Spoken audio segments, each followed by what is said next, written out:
I wanted to do this follow-up video on my previous video with the near crashing experience with the Model S. I saw the comments that people posted, and I thought, it would be a good idea just to do a video just to explain what happened from my point of view, because all you guys saw was the dash footage, from the dash cam in my Model S. So I just wanted to highlight a couple things that I think people missed in the video, and just to go over the things one by one to highlight what was going on. So number one, most of you commented about the excessive speed or the differential speed between my car and the traffic. So I was driving on a 45 mile per hour zone. So most of the time people give maybe 5 more miles on top of the speed of the road. So I was going like about 50, maybe 52 at max, which is normal. Like if you drive in a city road that has a 45 mile per hour, you can do 50, 51, no problem.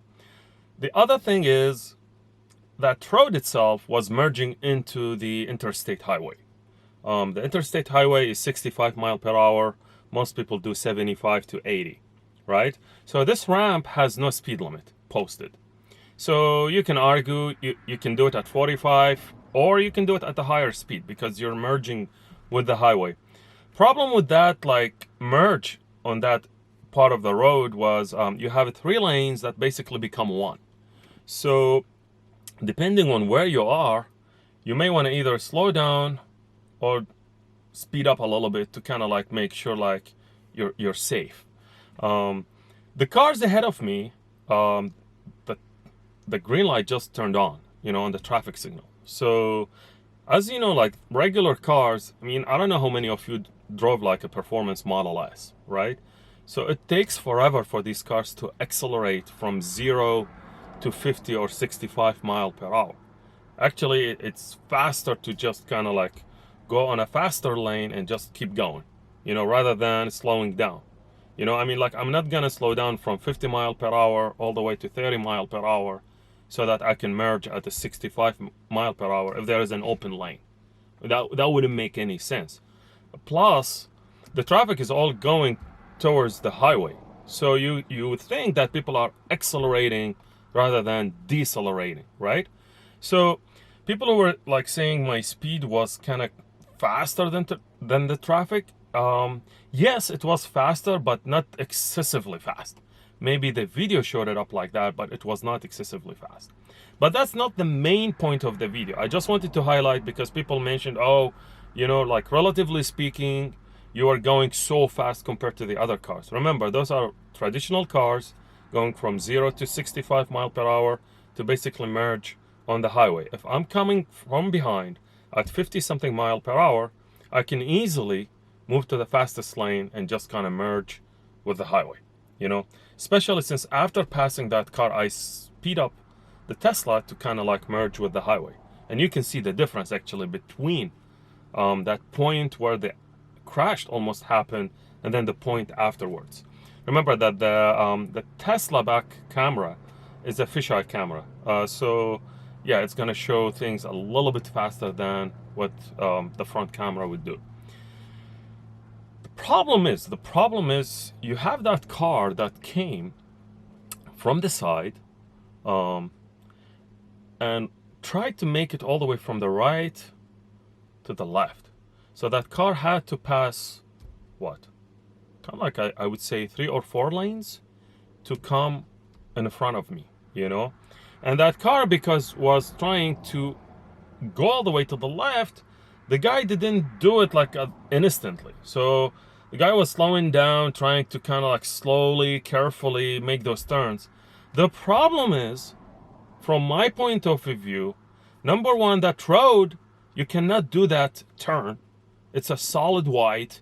This was meant to merge with the highway.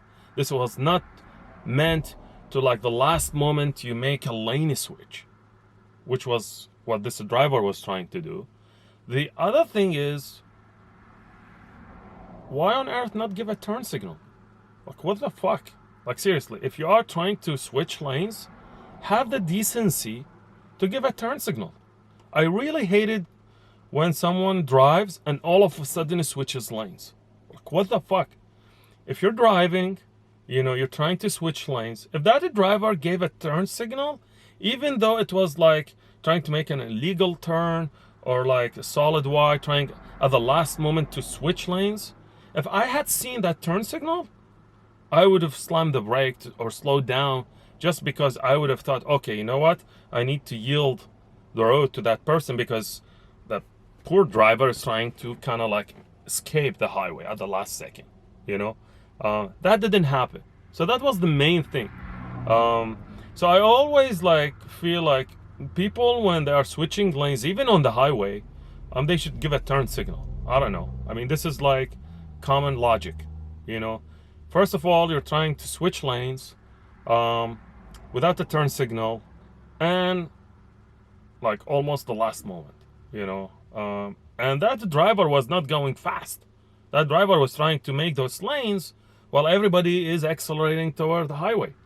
So just a couple of things I wanted to highlight. I wanted to show to you, just because in the previous video I never made any comment. I didn't kind of explain things, and people thought like, hey, you're going too fast, and then that's it, you know. So again, I would appreciate it if anybody gave a turn signal when they make lane switches. And again, driving a Model S performance is one category, and then comes everybody else. I mean, that's from my point of view. This car is fast. You know, this car is fast. This car was meant to be driven as a performance. It was not to be driven as a Camry or a Honda Civic or any shit like that, you know, because I had those cars and I know how those cars drive. And the comment I wanted to make about the video was not like, okay, I was able to kind of switch the lane fast, but the car felt so solid. Like, you can switch lanes and you can avoid that accident in almost any car, right? But with the Model S, because of the low center of gravity, the suspension that the car has, and the response at the last second you want to make the switch, I didn't have to correct my steering. Sometimes, you know, if you steer too much, then you're oversteering, and then you have to correct that. But with the Model S, I didn't have to do that. The car felt so balanced. The car felt so stable. No roll when making those turns. Really good response from the steering wheel and the tires and the car, just because of how solid a Model S Tesla is, you know. And I give the credit to Tesla for making the car so responsive. Even if I had to slam the brakes, in my opinion, I would have been able to do it safely. But again, the concern is you don't know who's behind you when you slam the brake. And yeah, so sometimes I avoid slamming the brake so hard because I don't know if the person behind me will be able to stop on time or not, you know. And all of those people who said, you know what, if I had hit from behind that driver, it would have been my fault. No, a rear accident does not mean always that the person who's doing that is at fault. I just wanted to highlight another point of view. So again, I'm not trying to brag about the car or anything like that.